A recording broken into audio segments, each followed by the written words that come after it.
Good evening, everybody. We will be getting started in just a few moments, just waiting for a few more people to arrive.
Good evening again, and we're now going to get started on the Fossil Fuel-Free Building Demonstration Program webinar that the Community Development Department and other city departments have organized for this evening, and again on July the 24th.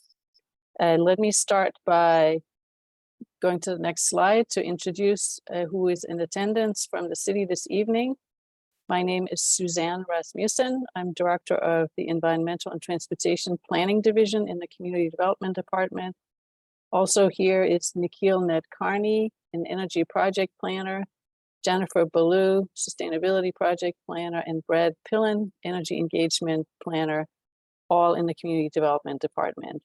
And let me start by noting that this meeting is being recorded so that we may translate it offline after the meeting for people who can access it in different languages. Next slide, please.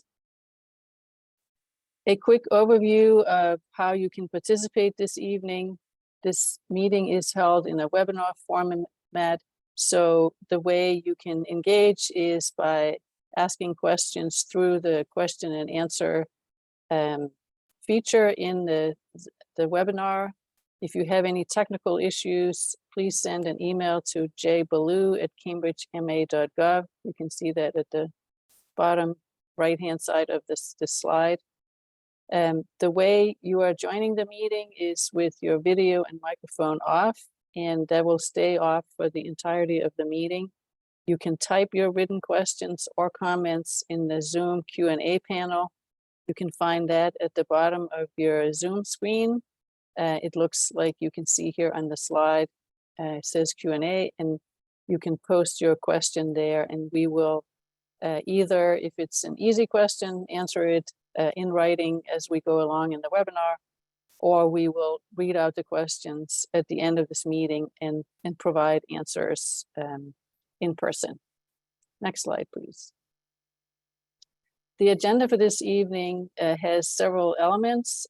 First, a section on the background for the fossil fuel-free demonstration program, how it fits into Cambridge's actions to address climate change overall. Then we'll describe the new regulation that is called the Massachusetts Fossil Fuel-Free Demonstration Program, and give an overview of the proposed requirements that are part of this program. It is focused on eliminating the use of fossil fuels in new buildings and also in new renovations. And we will give you an overview of the timeline and next steps for the city to adopt this new regulation and the opportunities that exist for shaping the regulation with your input. And then finally, as noted, we will have a question and answer session and try to answer as many questions that you may have. Next slide, please.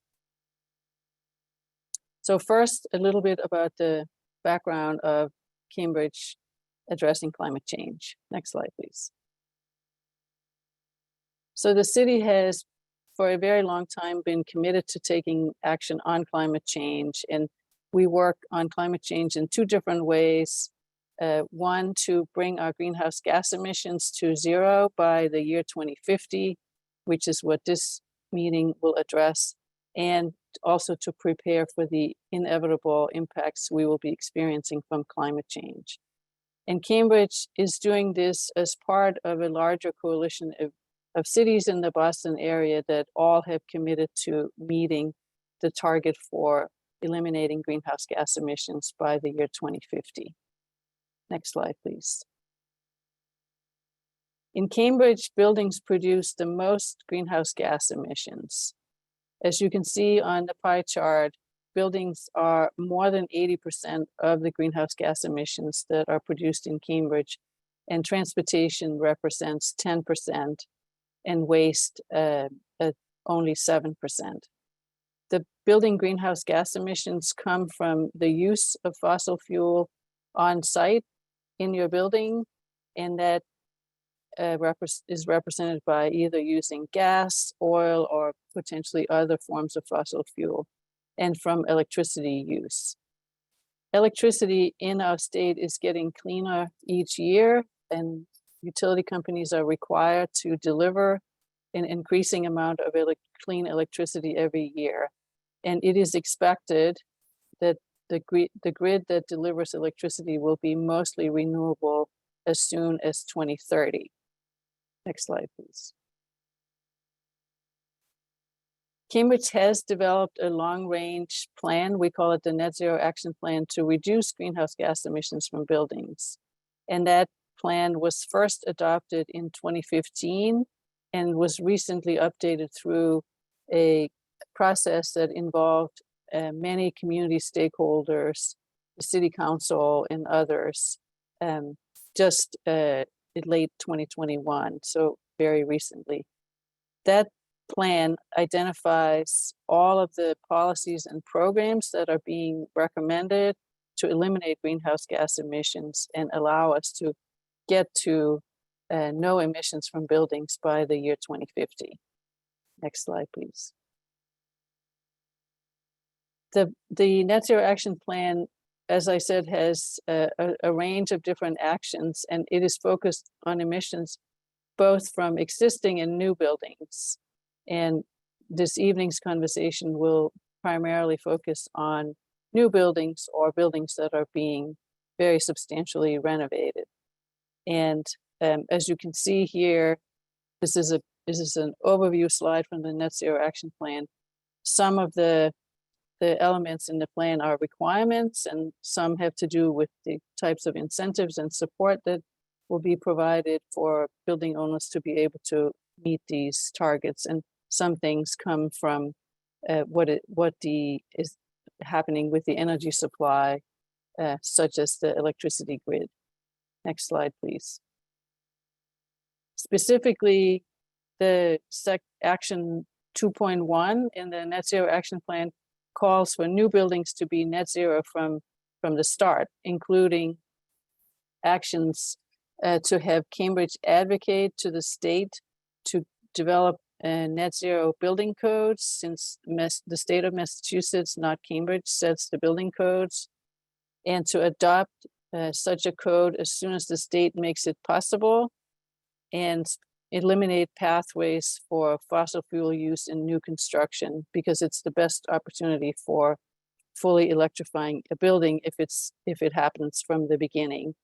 And of course, to monitor the outcomes of putting in place these requirements. Next slide, please. So at this point, I'm going to turn it over to Nikhil Nakarni, who is going to start describing for you the circumstances by which the fossil fuel demonstration came about and what the specific elements of it is. Over to you, Nikhil. Thanks, Suzanne. So, similar to the work we've been doing in Cambridge on identifying how we can get to net zero, Massachusetts has also identified policies and programs to get to net zero by 2050. It's called the 2050 Decarbonization Roadmap. And two elements that are of note in the building section of the decarbonization roadmap are that new construction offers the easiest and most economically attractive way to start decarbonizing the building sector, and that almost all new buildings can cost effectively pursue an efficient electric design. So that's a fossil fuel free design that increases occupant comfort and also pays for itself. So as one element of supporting high performance buildings in Massachusetts, the state created last year the specialized stretch code, which you might have heard of. And the specialized stretch code sets a very high performance standard for new buildings, very high energy efficiency requirements, but it still was designed in a way that permitted buildings to use fossil fuels. And nonetheless, Cambridge adopted the specialized stretch code in January 2023 by a vote of City Council. So meeting our targets, our climate targets, means phasing out fossil fuels in new construction. So what this would mean is that new buildings are built without fossil fuel systems. So buildings are built without gas furnaces or gas-fired water heaters, and that applies to gas, oil, and other fossil fuel uses that would happen inside the building. Several other cities and states in the US, you may have read about these, several other cities and states that have climate commitments similar to Cambridge or similar to Massachusetts have passed no new gas requirements for new buildings. So, there's the article on DC. New York City first enacted a no new gas policy, and then New York State did as a whole. San Jose, San Francisco, other cities in the Bay Area, and then effectively much of California has a no new gas policy. So instead, builders are required to install clean all-electric systems. So fossil fuel free means that new buildings will be built using systems like heat pumps for heating, heat pump water heaters to provide hot water for sinks and showers. The clean air benefits for the air in general are documented, but there are also many scientific studies identifying the benefits to indoor air quality as well. So this also prevents developers of new buildings from installing new gas infrastructure that would have to be removed later on in advance of meeting our climate goals to be net zero in 2050. So next, I will move to the section on the Massachusetts Fossil Fuel Free Demonstration Program. So the Massachusetts legislature has authorized 10 communities in Massachusetts to implement fossil fuel free requirements for new construction and major renovation. So this is part of a larger climate bill that was enacted in 2022. So this state-created demonstration program is being led by the Department of Energy Resources, and they've developed regulations for the program, as well as a suggested ordinance, or what's referred to as a model rule. So Cambridge provided input to DOER, the Department of Energy Resources, in developing the regulations this winter. And then final regulations were sent to the legislature in May, effectively creating a final set of regulations as well as a final suggested ordinance for the 10 communities. So Cambridge has been selected to be able to participate in the Massachusetts demonstration program as one of those 10 communities. So Cambridge submitted a home rule petition by a vote of City Council voted upon in December 2021 and submitted to the state in April 2022. So that makes us a prioritized community eligible to participate in this program. A city or town must also meet the 10% affordable housing requirement or meet the MBTA communities zoning requirement. And so Cambridge would qualify as 10% of our housing stock is restricted as affordable. Over 10%, I should say.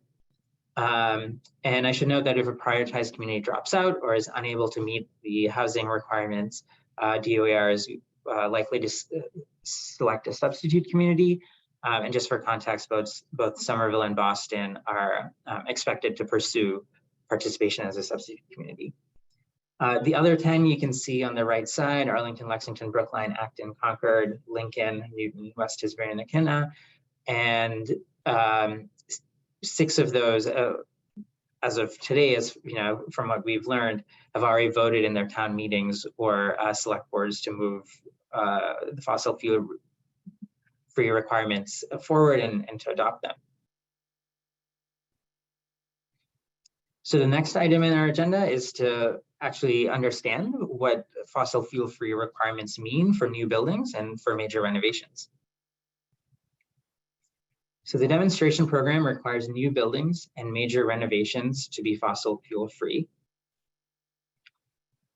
So again, new buildings are covered by fossil fuel free, and then major renovations are covered and defined in the state regulation. That's commonly understood as 50% or more of a building's floor area, so a fairly substantial renovation of a structure.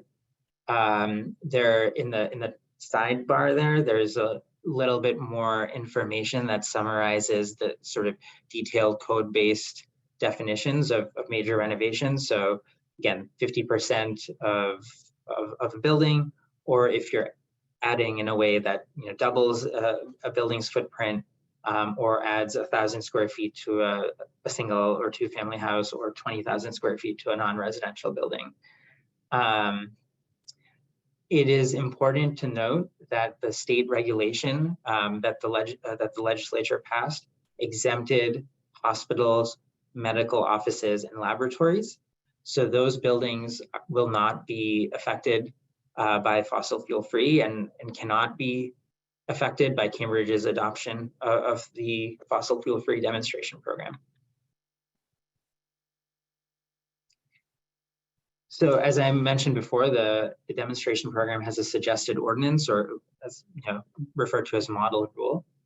And so what that covers is that a building cannot use coal, oil, natural gas, or other fossil fuels in its operation.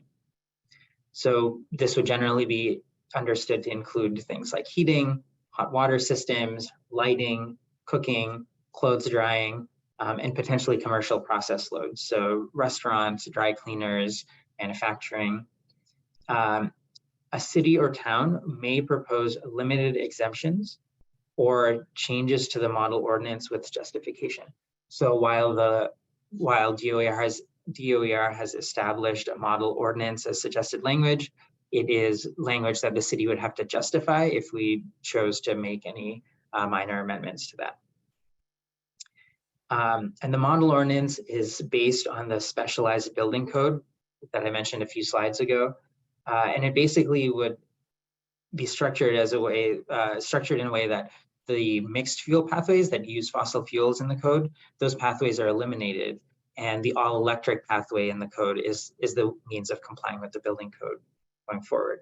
There are 2 clarifications that DOER has included in the model rule to allow gas or propane use for multifamily water heating until 2027, after which point the multifamily buildings would have to be all electric, including in water heating.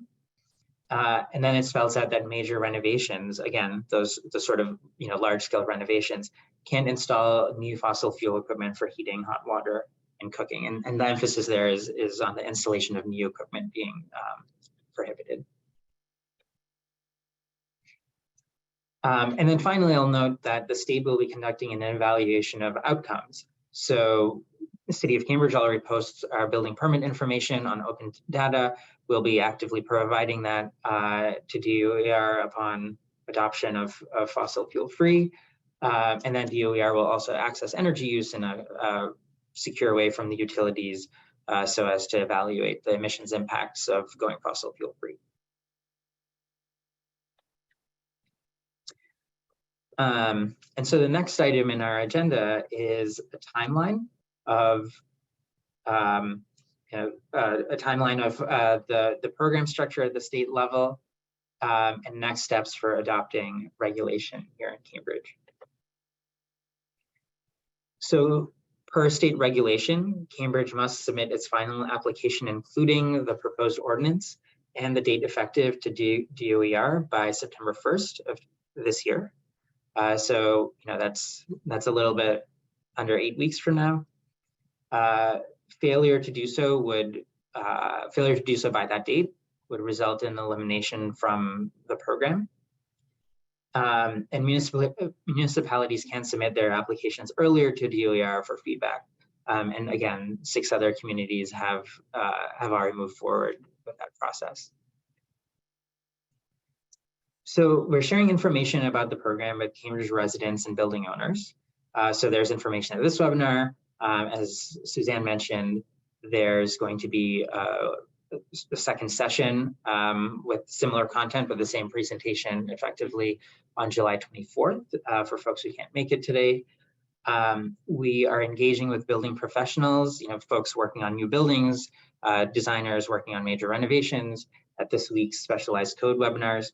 So tomorrow at 4 p.m. there's a specialized code for commercial building presentation that we're collaborating with Mass Save on. And then on Wednesday at the same time, there's the residential specialized code presentation, also in collaboration with Mass Save. We've been flyering at community spaces throughout Cambridge. There have been news items and online information, outreach to resident associations and business associations, as well as information to large building owners and building professionals. Again, the architects, the designers, builders who are involved with new buildings and major renovations. The folks working on that in Cambridge. So we want your feedback on how new buildings in Cambridge and those major renovations could be fossil fuel free. So in addition to getting feedback and doing some Q&A today, we've created an online survey to gather input from residents and building owners. And that survey covers specific types of buildings that we should focus our research on, specific uses or building systems. So, things like a specific type of heating system or a specific process load that we should further research. It covers how major renovations could be fossil fuel free and other topics that we should research. Survey responses are due by July 17th to be incorporated into our research. And the URL for that, there's the short URL. It's bit.ly and FFF updates. That'll take you to the fossil fuel free webpage that you may have seen already, and the surveys right near the top of that page. So the next steps for Cambridge are the CDD, the Community Development Department, is working with a research consultant to explore if any changes to the model rule are appropriate. And again, those would need to be justified. And we're doing that by examining the types of buildings that are being built or renovated in Cambridge. We're understanding any technical limitations to all electric equipment, if any should exist for specific building types or end uses. We're reviewing how the process loads in Cambridge that exist could be affected in a newly built building or in a major renovation. And we're reviewing input received from that survey to include in the research. So the City Council will then discuss the proposed ordinance language at the August 1st Ordinance Committee meeting, and we'll vote on final language on August 7th. So that concludes the content of our presentation. I'll turn it back over to Suzanne to get us started on the question and answer section of the evening. Thank you, Nikhil. And I would just add 2 quick things. One, Nikhil a couple of times mentioned the term process load. And just so everybody understands what that means, that is use of energy that in a building that is not covered by the building code. So sort of an easy example of that is your television, or in a commercial building, it could be equipment used to manufacture Tootsie Rolls, one of the things we do in Cambridge. So that's just something that we're required to address in this. And also I would note that we are working off of the model ordinance that Nikhil described, and we'll be using that to make any proposals for modifications. So that's sort of the basis that we're starting with. And with that, our presentation is complete, and we're going to switch into the question and answer part of the meeting. And just to repeat, your video and microphones will stay off, but you can type written questions or comments in the Zoom Q&A panel.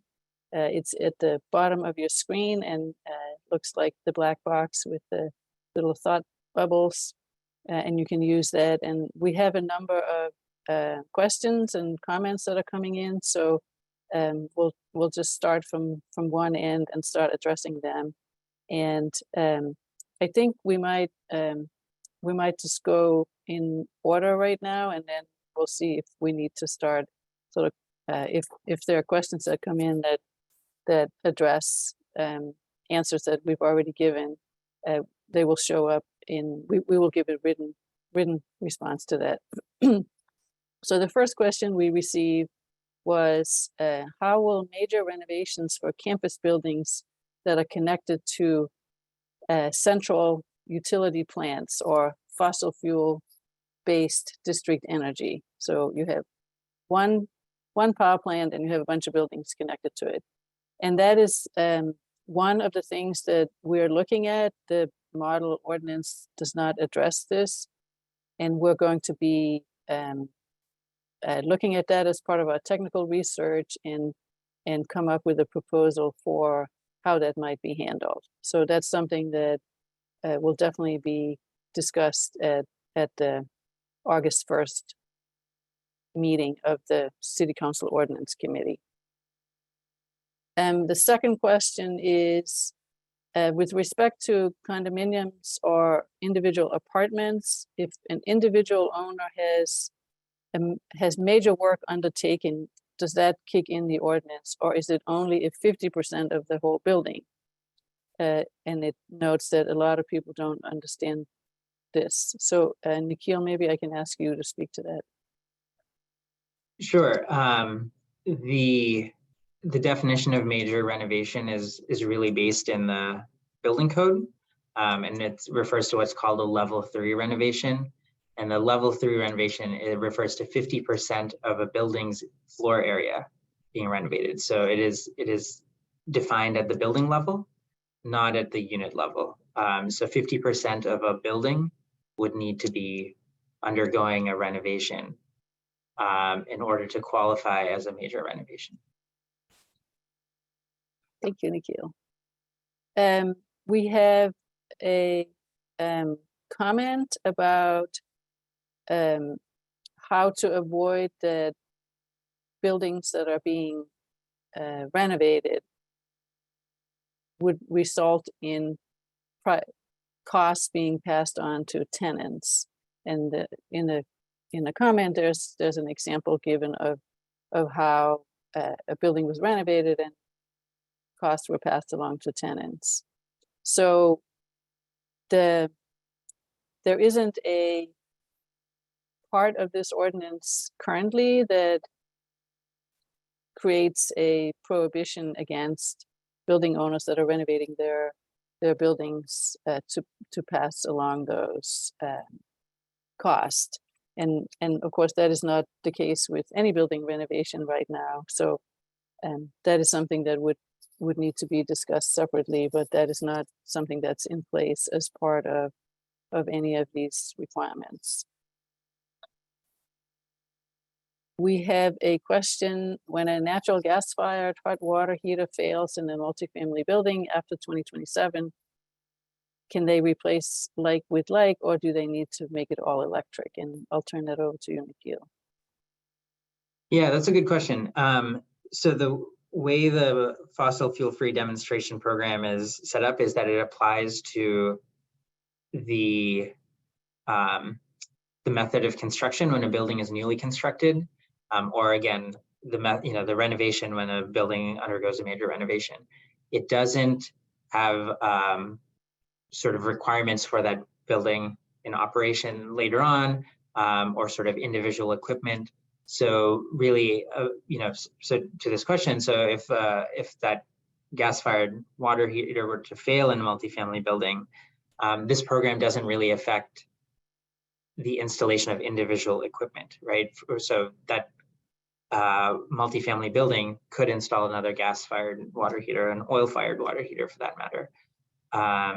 It's really only applicable to new construction and to a major renovation of a building. Thank you. The next question is, how does Cambridge intend to monitor a property's proportional use of renewable electricity? And this program does not address the type of electricity or the proportion that is renewable, specifically related to this ordinance. I would say in general, because the city buys electricity on behalf of the vast majority of both residents and small businesses and a portion of large businesses in Cambridge, we directly control how much renewable electricity is being consumed in Cambridge through what is being provided through, and it's called the Cambridge Community Electricity, or the aggregation. So we have a good sense of both being able to supply as much renewable electricity as possible, and also understanding how much is being used. And the program offering is changing starting in January. So the new version of the aggregation will roll in early January, and we are expecting that to have significantly more renewable electricity than is currently the case. So it's a unique situation in cities such as Cambridge that have a electricity buying arrangement on behalf of consumers, that we have a direct understanding of how much is being used. In addition, under the Building Energy Use Disclosure Ordinance, the amendments that were just adopted for large buildings, we will also have an understanding of the largest buildings and their use of renewable electricity starting in 2026. Okay, next question. Given that there is only one city council meeting between now and September 1st, on August 7, how can we ensure that the application to be in the fossil fuel demonstration program will be approved and submitted by the September 1st deadline? So the short answer to that is that by the city council voting to participate, and that's obviously the prerogative of the council. The council is very aware of these deadlines, and we didn't note this early on, but the deadline is short and was changed by the state. We had expected this to be November 1st, and then in just a few weeks ago, it was changed to September 1st. So that's why we're on this very compressed timeline. But there is, we submitted a lot of information to the council 2 weeks ago.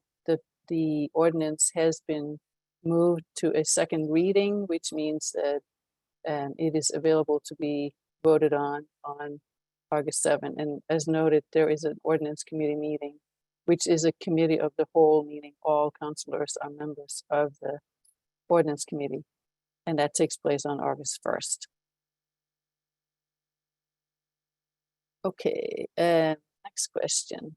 When does this take effect, and when will residential contractors need to comply? I'll turn that over to you, Nikhil. Part of our application process to DOER is to specify when fossil fuel free would go into effect in Cambridge.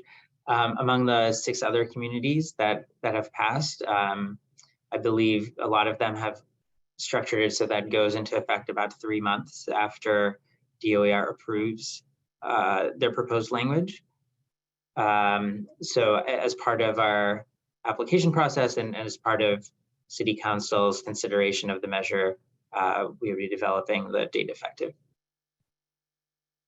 Thank you. Next question is, are you going to change the heating system in Cambridge Housing Authority too? So again, this ordinance will affect buildings that are being constructed new, so entirely new buildings, or buildings that are undergoing major renovation. And in general, for buildings such as Cambridge Housing Authority buildings that tend to be very large, it would be only if over 50% of the building were going to be renovated. Okay, next question. Are there advantages to being named a prioritized community? And with this increased demand, will Eversource be able to provide us with the electricity we'll need by 2030? So the first question, yes, there is a major advantage to being named a prioritized community. Only prioritized communities will be allowed to participate in the demonstration. So as Nikhil mentioned, 10 have been already identified, and only if one or more of those are unable to or unwilling to participate can other communities become part of the demonstration. So we were named prioritized as a result of the action that was taken by the council in late 21 and by the legislature in early 22 to create this option for communities to require fossil fuel free new construction, which is normally something that is done through the building code, which only the state controls. So to be able to do this, you have to be a prioritized community, or you have to become prioritized because one of the initial 10 communities dropped out. The second question, with this increased demand, will we have enough electricity for in 2030? So we have had very extensive conversations with Eversource, and the City Council has had extensive conversations, primarily because of the changes to the Building Energy Use Disclosure Ordinance, which only affects existing buildings, which use the vast majority of the energy because there are so many more existing buildings than new buildings. So we expect that Eversource will take the necessary steps to meet the demand that results from more buildings electrifying in Cambridge, and they are well aware, and they have built this expectations about greater use of electricity into buildings in Cambridge into their projections for what they need for electricity infrastructure going forward. It is something that in the Bureau amendments is noted that the requirements will only take effect if Eversource is able to supply the necessary electricity. So that is one of the things that could be discussed as part of this as well. Okay. Will the final ordinance include the exemption for large multifamily buildings until January 1st, 2027? It was missing from the draft presented at City Council. I'll turn that over to you, Nikhil. Yeah, we can take a look at the draft presented at City Council. I think I should clarify that the exemption in the model rule that has been suggested by DOER is specific to water heating in multifamily buildings. So a large multifamily building would have to have, would have to be built with all electric equipment otherwise, including for heating. It's just the water heating part. There's DOAR has suggested that could be for, until the end of 2026, be built with a fossil fuel based system. But again, if we choose not, we would have to justify any deviations from the model rule, including not including that exception. Thank you. Next question. A lot of energy may be used for exhaust and makeup air systems in a commercial kitchen. Do the requirements for commercial kitchen exhaust hoods allow for reduced CFM, so cubic feet per minute, so the amount of air that is being replaced for electric or induction appliances versus gas-fired appliances? So I'm not entirely sure how to answer this question. Nikhil, do you have a I can add some preliminary thoughts. I think what the question asker is referring to is that induction cooking actually creates a lot less heat in the room, right? So in commercial kitchens, oftentimes the temperature for kitchen workers is really hot because the heat is coming out of the stove, and for induction cooking, there's a lot less of that. And so the question is, would the code be adapted? Would the code sort of allow for less ventilation equipment or less powerful ventilation equipment? I think that's a great question that we will pose to our research consultants working on this, so that we can account for that in our development of the language. Thank you, Nikhil. Next question. How are you evaluating capacity of Eversource to carry new electric loads that will result from new requirements?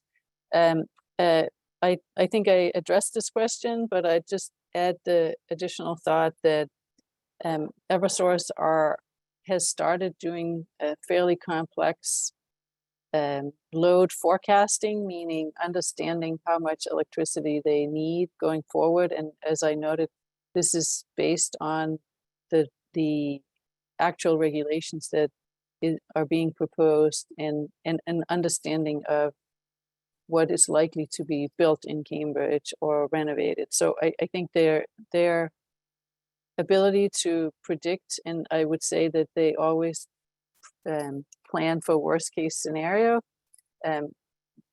they have really improved their capabilities and their integration of the specific requirements that are being passed in Cambridge. Okay, next question. Would Cambridge consider allowing PACE financing for renovations under this plan? And I'll just pause for a moment and explain to everyone here what this means. So in Massachusetts, there's a quasi-state agency called Mass Development, and that agency makes available what's called property assessed clean energy financing. That's what PACE stands for. And what that does is that they make available funds that people can loan funds that people can access, and the loan is structured through your tax bill, your property tax bill in Cambridge. So if you take out a PACE loan, you will be paying back you're making your loan payments through the city's tax bill. And the advantage of that is that a property owner can have a loan that travels with the building. So when the building is sold, it'll just continue, the loan payments can continue be on your tax bill. And that makes it more lucrative, if you will, to have loans that may have a longer payback, even if you're deciding that you might want to sell your building earlier. So the many communities in Massachusetts have already adopted the ability to take for a property owner to access PACE funding, and it is expected that the city council will actually also vote to adopt PACE funding in Cambridge at the August 7 meeting. So if someone wants to access a PACE loan to do a new building or a major building renovation, that is entirely possible. And we think this is a positive new addition to property owners' ability to finance either new construction or renovation. Okay, we have heard that Cambridge is about maxed out with what it can electrify given the existing electric capacity. Shouldn't we wait to pass such a mandate until we have a study of electric capacity available for expansion and projected need for electrification in the near term? I think I have provided an answer to this, and certainly there's no short-term concern, and we're Eversource has been very involved, as I've noted, in both understanding and predicting their ability to serve our needs for electrification. It will take new infrastructure to be built, electricity infrastructure to be built in Cambridge over time, but that is part of Eversource's strategy for being able to meet the new loads that are required through electrification. There's a question, why can hospital, medical office, and laboratories have exception to the requirement? Nikhil, would you like to answer that? Sure. That was the exceptions that were defined by the state and actually by the legislature when they created this program. So that's part of state law, and it's not something that an individual city can alter. Is there anything else you'd like to add to that, Suzanne? No, I think that's, okay. And maybe you want to continue and answer the question about how is backup power, how is backup emergency power generation on-site fuel oil storage treated for large commercial buildings constructed new or renovated in this demonstration program? Yes, that is a good question. You know, there are a number of buildings in Cambridge that have critical loads that use generators, or diesel backup systems, and that is something that our research consultant is looking into and kind of examining if the model rule already allows for emergency backup to be an exempted use, and if not, you know, if that would be an appropriate exemption for Cambridge to call out. Thank you. I see another question. Have you calculated the carbon, whoops, it's moving up and down in front of me. Have you calculated the carbon used to fabricate and deliver new equipment and dispose of old equipment and construction materials? As a very low user of energy, I worry that retrofit would use a lot more carbon than I use. For example, I use 5 to 7 therm of gas per month for hot water, heat, laundry, cooking, versus Massachusetts typical of 100 to 125 therms per month. Are you prepared for, whoops, the question just disappeared. It looks like the rest of it was, are you prepared for the power failures that could happen when folks turn on heat and demand is exceeded? So this again would only apply to new construction or major renovations. So these are situations where obviously new building materials would be used regardless of this requirement or not. And one of the things that a parallel thing that's happening in Cambridge is that there is now a requirement for all major new construction projects to report on what's called embodied carbon, meaning the amount of energy in the building materials and the processes to produce the materials. And this will take effect later on this year. While initially this doesn't address the amount of energy, it is the plan, and this is part of the Net Zero Action Plan, that as we start understanding how much energy, embodied energy, goes into new buildings or major renovations, that there would start being a requirement over time to reduce that and really projects start using building materials that have as low embodied carbon as possible. Okay.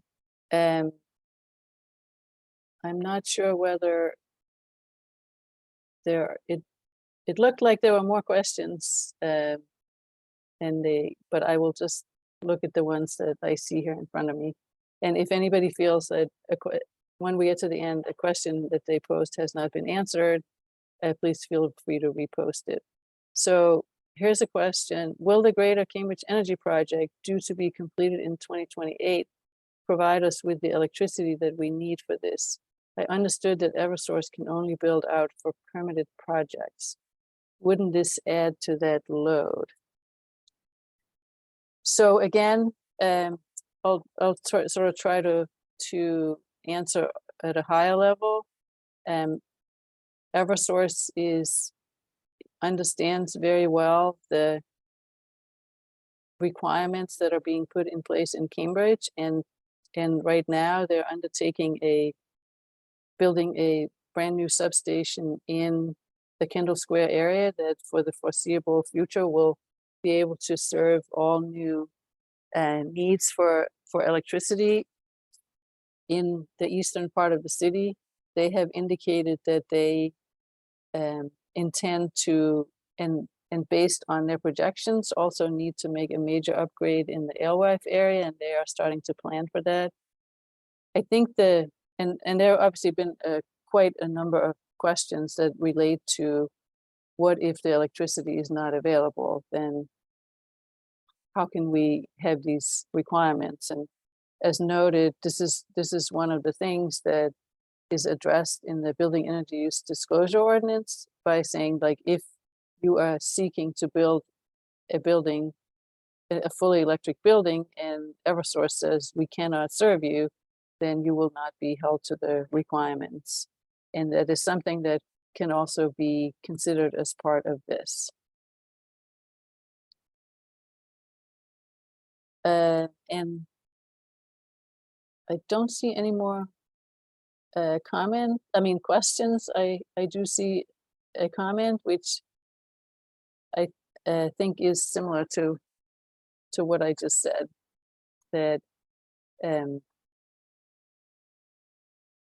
the utility company is understanding well the increased need for electrification. And I should note that that is, of course, not only based on what's happening in Cambridge. The entire state, as Nikhil described earlier in the meeting, is has policies to make all buildings fully electric by 2050. So on the same timeline as Cambridge, and so there's pressure overall in the entire state for the utilities to be able to deliver sufficient electricity to ensure that we can meet our climate goals and that buildings can be fully electric by 2050. And that will obviously happen over time as the grid electrical infrastructure expands. So I don't see any more questions, but I will turn it over to Nikhil or Jennifer if there's anything else to add, like in response to the questions we've had.